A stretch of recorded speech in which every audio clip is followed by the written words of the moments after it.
Hello, beautiful soul. So I want to start with soul fragmentation. So I'm going to pull that up now. I want you to follow along as I present to you some key concepts that are very important in order for us to understand why we're going to do some of the exercises that we're going to do, the power of those exercises based on what we know about soul fragmentation. So this is a concept that in shamanic practices we really know, because in order for us to do a lot of the shamanic healing, we have to do soul retrieval. And the reason why we do the soul retrieval is because we understand at a core level that whenever somebody doesn't feel in alignment, they don't feel good, they're not happy, they have issues, they don't feel present, they feel lost, they want to find peace within themselves, they might be tormented by thoughts of what happened in the past, maybe looking for someone to fill the hole because they feel empty, they don't feel complete. So that's when we go into soul fragmentation, and that's why we do a lot of shamanic healings in regards for on the behalf of our patients, our clients.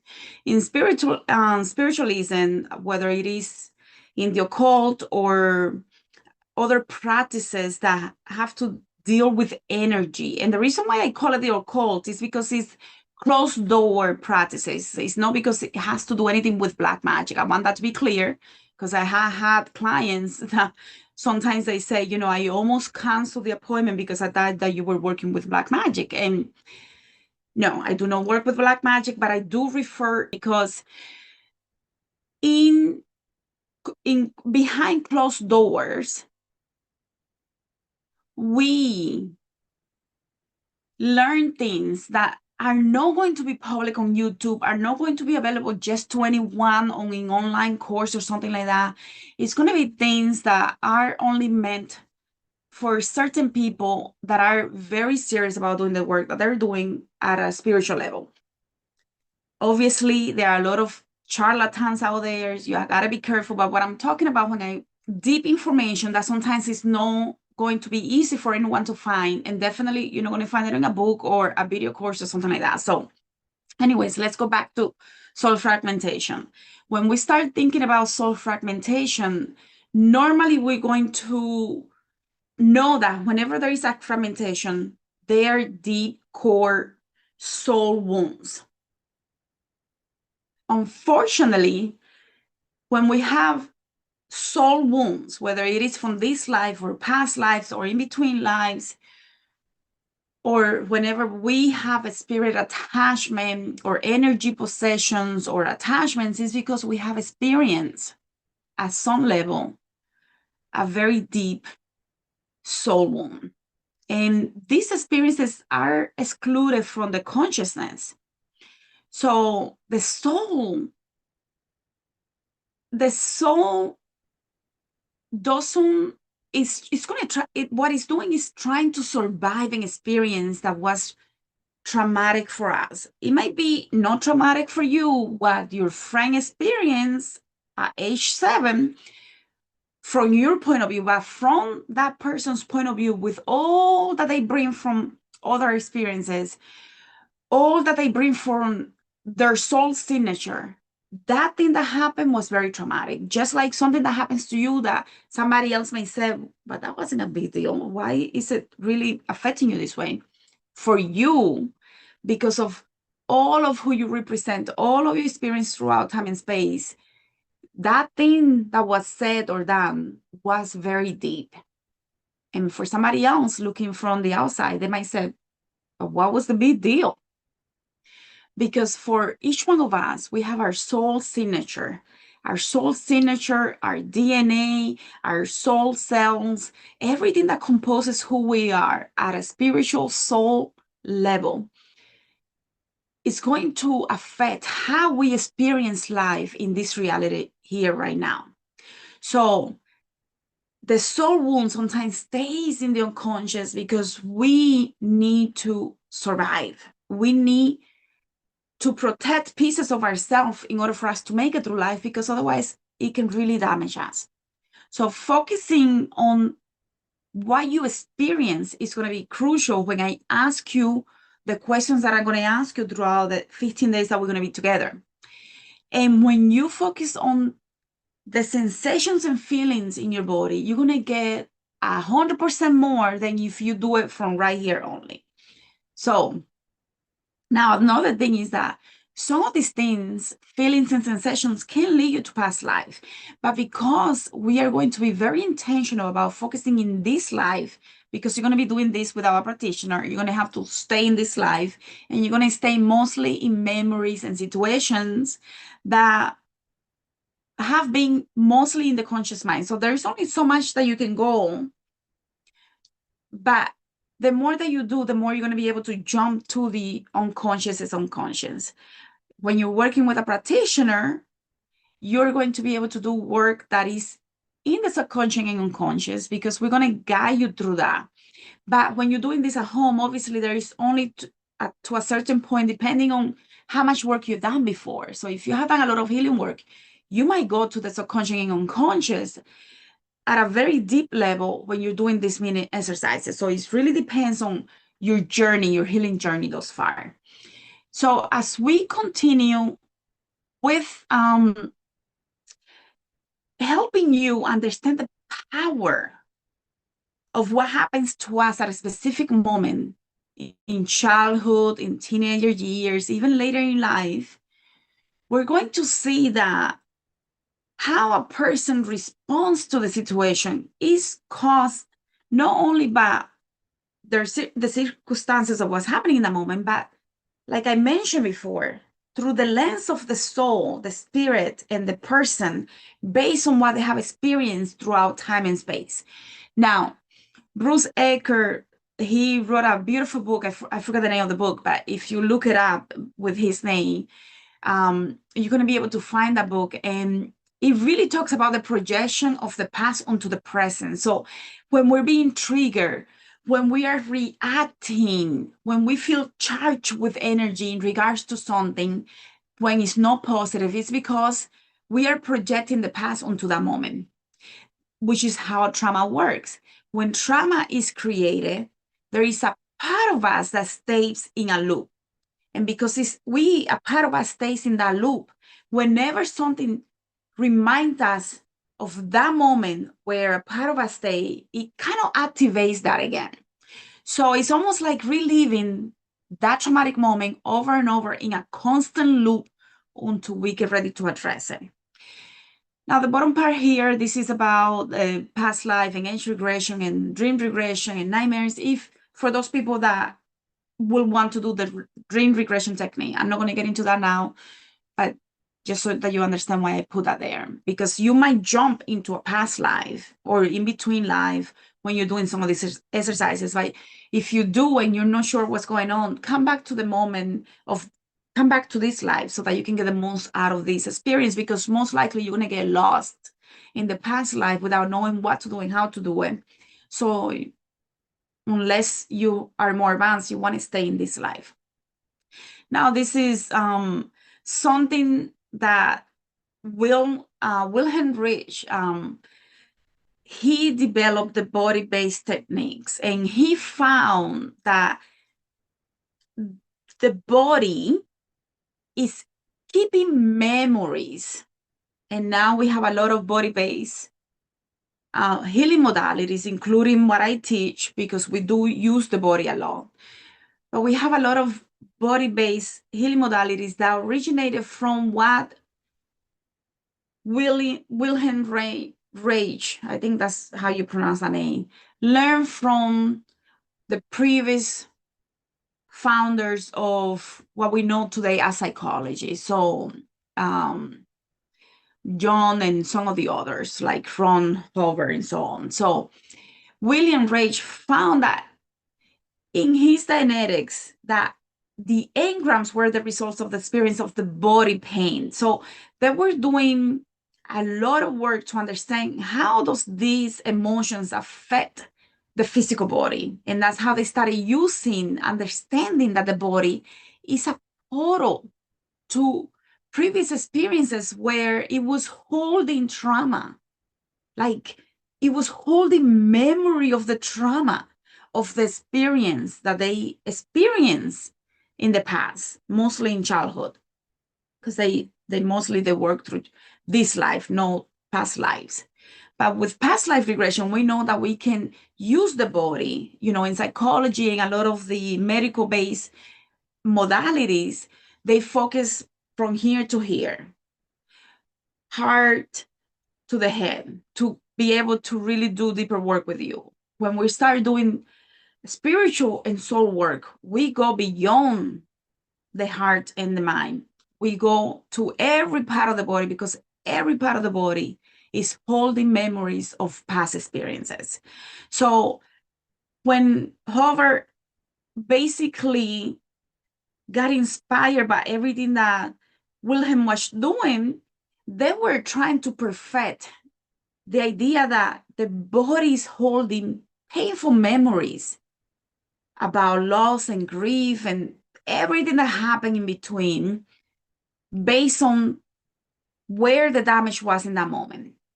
So reliving the experience,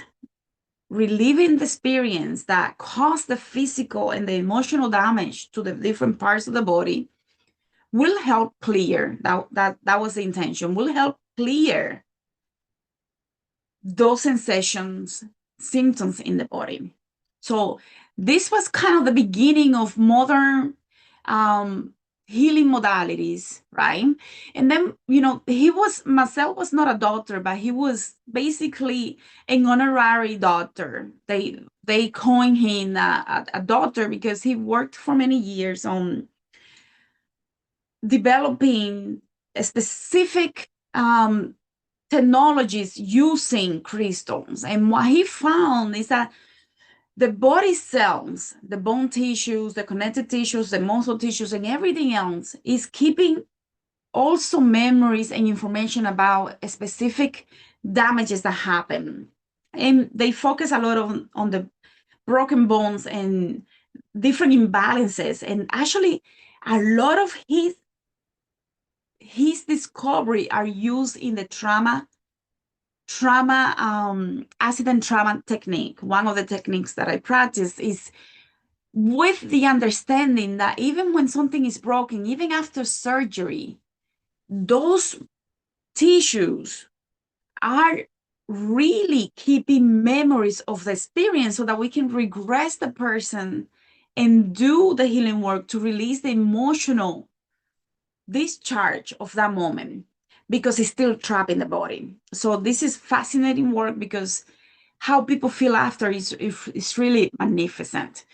So with trauma, one of the things that we want to understand is that when the trauma happened in that moment, when you experience a difficult moment that created a false sense of identity, that created for you to behave in a certain way, maybe in a way that you don't want to behave, but you continue to repeat. I spoke with a client yesterday where she's saying, sometimes I gossip and I don't want to gossip, but it's almost like I have no control over. And I know it's not good for me, but it's something that I do and I don't know why. So we went through a regression for her to understand what part of her is the one that wants to engage in that gossiping. And it's a self-sabotaging behavior that we were working through in order to help her. So there are things that we do in order for us to survive, but that are not in alignment with our true essence. And that happens normally as a result of trauma that we experience, difficult moments that we experience. So the neglect also of not having the parents, the guardians, the support system is one of the key components of why we experience trauma, and something that may have been medium or minimal compared to something very big, like a big sexual abuse or something like that, or physical abuse. Something small can become this very dense experience because we didn't have someone to share, to hold space for us, to let us know it's going to be okay. So when we don't have the support system, the traumas, even when they're small, they can become and feel very deep and dense. because we didn't have the support system, so we feel neglected. So this is the model of relativistic, and it's a quantum physics model that talks about how time is ordered 1, 2, 3. But even now in quantum physics, they're talking about the simultaneity, and the simultaneity of event, how one thing that happened here influenced this here immediately. And this is the same thing that happens in our understanding from a shamanic and spiritual perspective of what's happening here, the simultaneity of the soul, where we are really understanding that at a soul level, my soul comes into this experience as Victoria, but it's also in many other experiences all at the same time, because from a higher plane of existence, time doesn't exist the way that it exists here. So a past life 1, 2, 3 is what you think. Okay, past life 50 years ago, 100 years ago, 200 years ago, 1,000 years ago, 5,000 years ago. But in reality, it's all happening at the same time. And because it's all happening at the same time, the things, the traumas that our soul couldn't handle in that moment of 10,000 years ago is still affecting us here now, because our soul is sharing information. It's almost like a computer receiving information from all the different experiences. So our soul is receiving information. Actually, let me see if I can just do it in a whiteboard. That way it will be easier. So this is our soul. And our soul has so many different experiences throughout time and space. Even if you think about it in linear time, it doesn't matter, because let's say this is 1,000 years ago. This is 50 years ago, 300 years ago. It doesn't matter. 400, or maybe even 15,000 years ago. It doesn't matter. Whatever happened to the soul that was traumatic, that couldn't handle in this moment, is sent back to the original source, because our soul, our higher being that is truly connected to source, is receiving all of that information from what he experienced here, what he experienced here, here, here, here. So whatever he couldn't handle, just like in this life, we go through trauma that we couldn't handle when we were smaller, because we didn't have the resources to know better. We were still coming into the physical body. It takes from preconception up to 7 years for the brain to completely be what it needs to be. But because of the trauma that we experience in the womb, when we're being born, in childhood, the brain doesn't get to fully develop with all that it needed from our soul to be 100%, so that we have developmental traumas that affect our brain and our physical body, and how we experience this life based on the challenges that we experience. So imagine having that same experience in many, many different lives. So if I die here and I drown, and I couldn't deal with that, maybe I'm stuck in between lives there. So I might have a part of my spirit stuck here, and sometimes maybe here because someone killed me because I was a medicine woman or a medicine man. And even though I went back, or maybe I didn't, the trauma of the experience when my soul detached and didn't even want to look at that body because it was too painful, that trauma of being killed because of whatever is sent back to here as a trauma. And because your soul is connected to you here now, let's say this is you, what happened is that anything that is related to you accomplishing your soul mission here anything here that is keeping the soul for feeling really 100% is going to affect you here, to the point that sometimes it can drive us crazy, because it's our soul letting us know we have work to do. So if I die here and I was very alive and I couldn't breathe and I felt stuck, trapped, guess what? Here I might feel the same thing. So I might feel stuck and I think, but what happened to me? I don't understand. And it might be because of what happened here. This is what we call the simultaneity of the soul. That soul is truly timeless, because even what happened 1,000 years, 10,000 years, 400 years is still affecting this version of me here right now, because all of the traumas are connected to each other. Everything and just like what you're experiencing here is also being shared with everybody else here, with the different parts of who you are throughout time and space. So if you're here now, it's because this version of you is ready to do the work that these versions of you maybe couldn't handle, or only did halfway, because for whatever reason they couldn't only go so far. If I die here and I was killed by a lion, eaten by a lion, and the first thing that went was my hand, I might feel here completely dissociated. I might even have DID problem, dissociation problem. So all of these experiences truly, truly affect us at such a deep level that it can become overwhelming to be able to do some of this work, because, this is hardcore. This is not easy, but it's work that we need to do.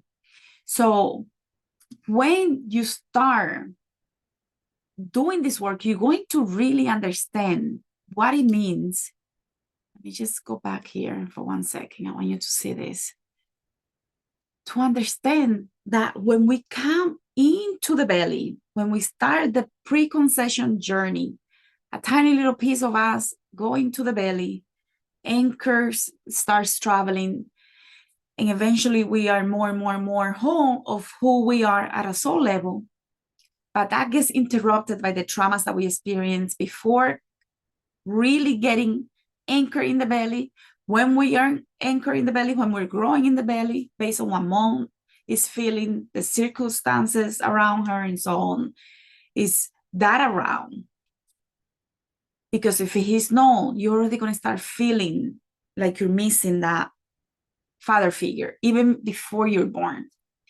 What happened in the first few years of life, and then teenager and so on. So we come here, we are supposed to come here pure, to experience life in a beautiful way, but it gets that reality of who we are gets diluted and challenged by everything that we experience in life. So our energy is pure. We are pure, beautiful energy beings, very spiritual beings, but the traumas interrupt the development of the brain and the body, so that we respond from the traumas that we experience, not from the true essence of who we really are. So what we're going to do in this program is to help you start seeing those glimpses, so that you can really tap into your true essence. This is Ilya Prigogine was a chemist who discovered that there are self-regulating structures. And this is the same thing that happens when we do this type of work. And I'm going to tell you how. The self-regulating structures is that energy that is in and moves in a certain way and reorganizes. Energy goes out and new energy comes in and self-organizes in a way that it's natural. It can be truly what it is. Meaning, when we're doing this type of work, we are going to work on the traumas, the issues, the dense things that happen to us.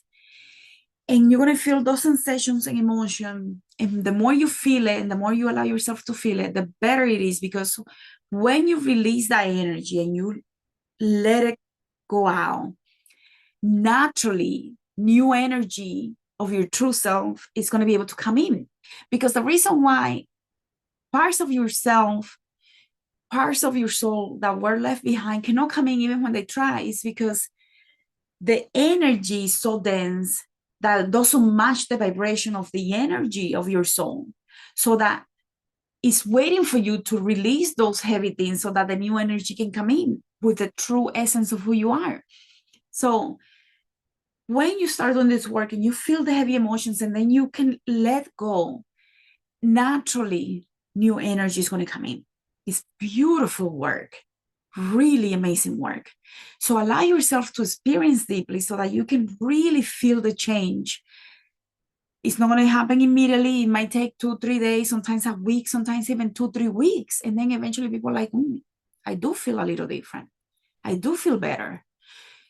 From the medical point of view, we really stay away from that because we don't want to work with, oh, the doctor told me that I have X, Y, and Z problem.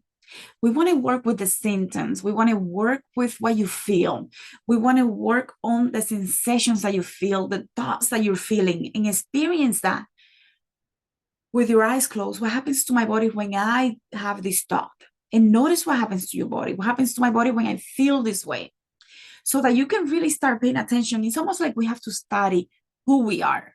So in the moment of the trauma, also the reason why a lot of the amygdala comes online, the flight, fight, freeze response, is another part of that. Is not only because we have to survive.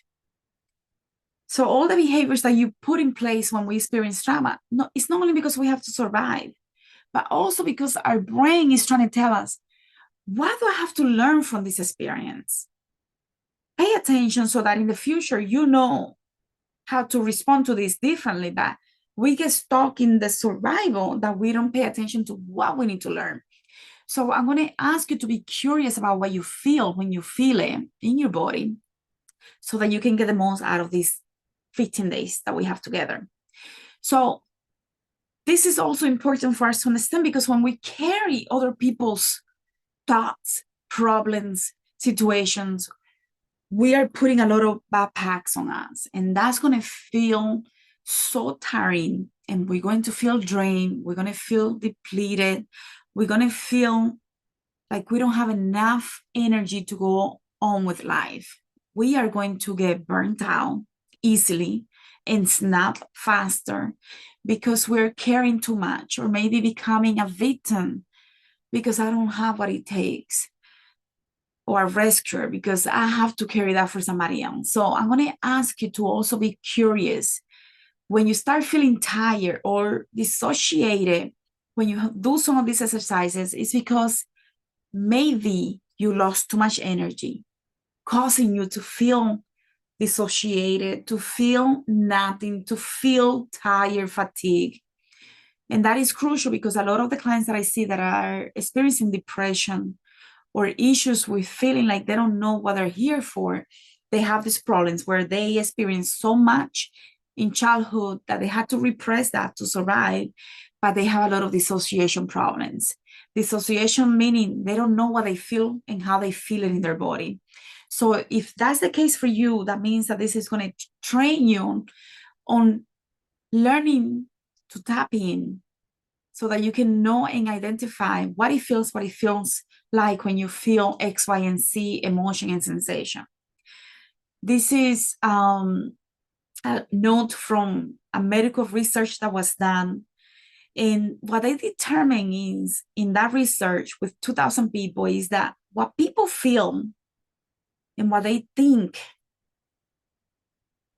in the moment of the trauma really becomes who they are. It really becomes what they think and feel is their true reality. Even when that is not the reality, the lenses that they have is what they experience life through. So the emotional brain is so much in charge when people have trauma.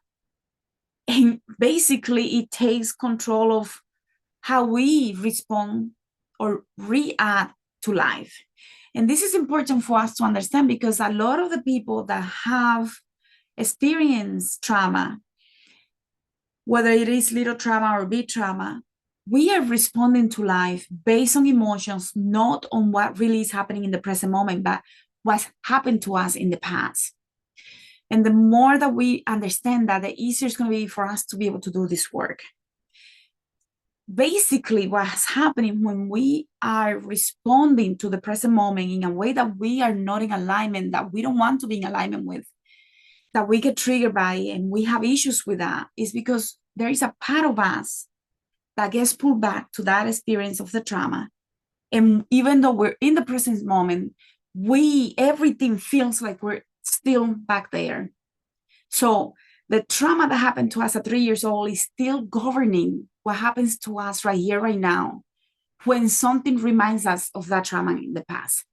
So when you get triggered, this is what's happening. You're getting pulled to the past. When you are self-sabotaging, procrastinating, feeling unworthy, feeling lonely, feeling stuck, you're responding based on something that happened to you in the past. Normally in childhood for a lot of us.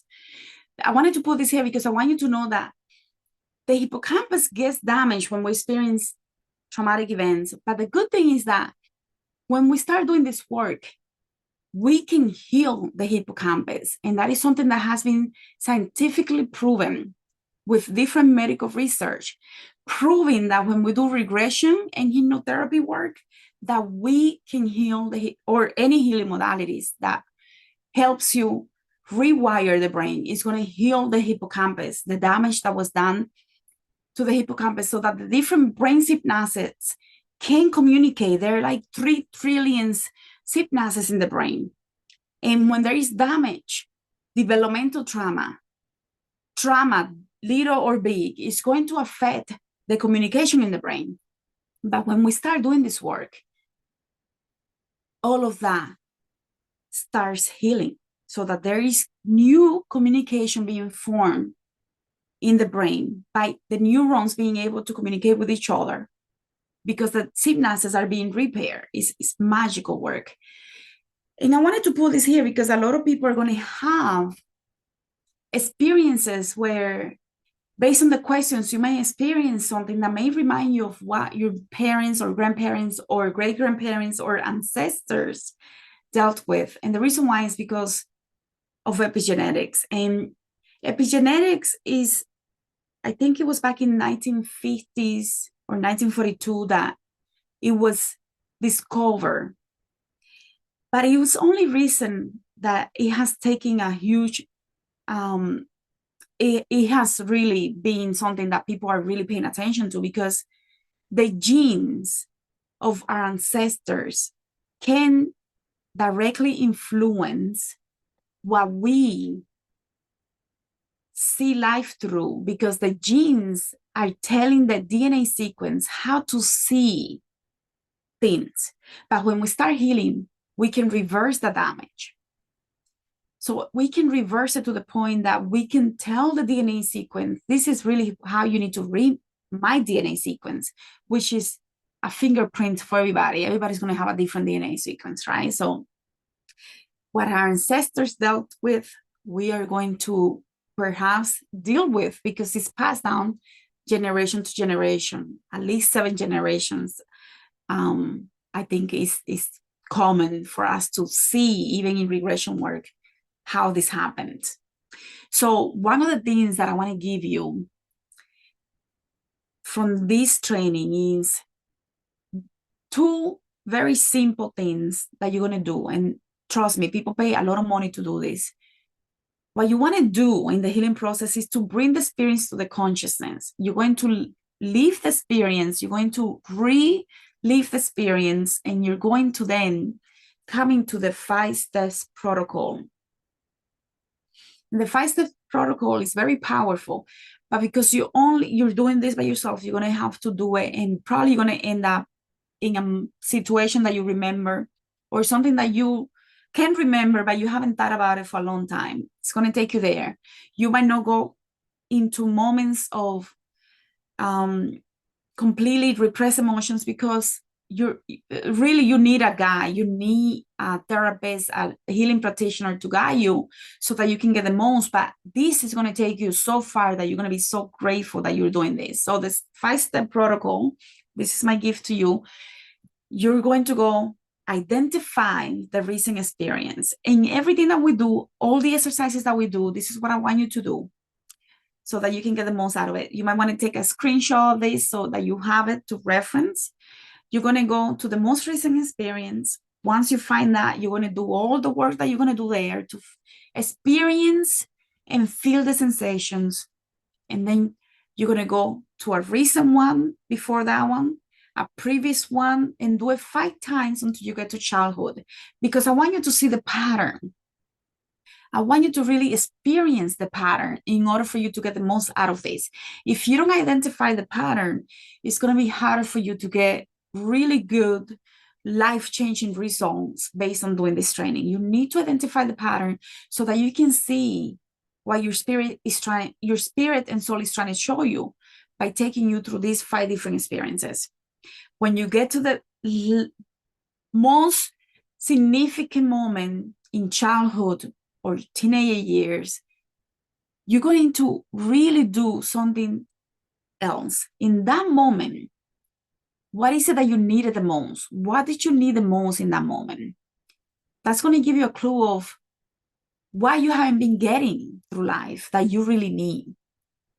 And also consider in that moment when I needed the most, perhaps I needed to be loved, I needed to know that I was going to be safe, and there was no one there to make sure that you understood that you felt safe and loved. That means that you have a shadow aspect of a part of you that feels unloved and unsafe. So you need to talk to that little child and make sure to see that child in the eyes and talk to that child from the heart. And let that child know that you're here now, that you are going to love that child, take care of that child, protect that child, and do everything that the child needed in that moment that it didn't have. That is the crucial protocol that you're going to do. This is a simple protocol that I can give you that can give you a lot of benefits for doing this part. If you do this, it's a lot more than a lot of people will ever do in their lifetime. So I'm going to leave it here for now. I just wanted to make sure that you got that. So you go to the most 5 different experience, most recent, previous one, until you get to childhood. And then what is it that you needed the most in that moment? You could do that for every situation if you want to, if you have time. What is it that I needed the most in every situation that I experienced when you're going through it? I needed to know that I was going to be, that you were going to love me no matter what. I needed to know that I was safe, that we could be vulnerable together. I needed to know that I can be myself, that I didn't have to be quiet. Because if I was going to be quiet, if I told you what I thought that I was going to tell you, I didn't think you were going to love me the same. Or I thought you were going to reject me. So what does that mean? That a part of you rejects himself, herself.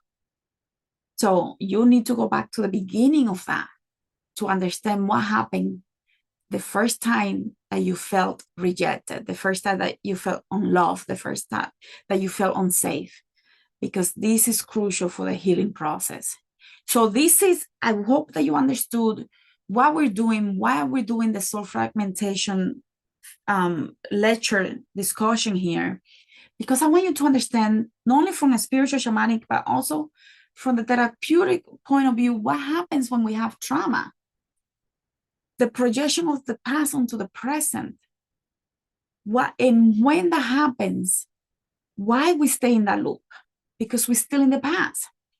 Once we understand that, you can understand why we're doing the protocol the way that we're doing it, so that you can really help the part of you that is stuck in the loop to be unstuck, so that you can feel more of your true essence. Because in that moment when you do that, you're going to bring some of your true essence. Because when you feel the sadness and the rejection, Don't push it away, feel it.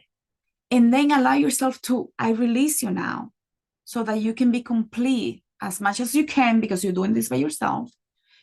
And if it really is something significant, you might want to join the program or find a therapist, a transpersonal healing practitioner. Traditional therapy is not going to be able to do this for you. So I hope that you got the most out of this. If you have any questions at all about any of this content, please reach out to me.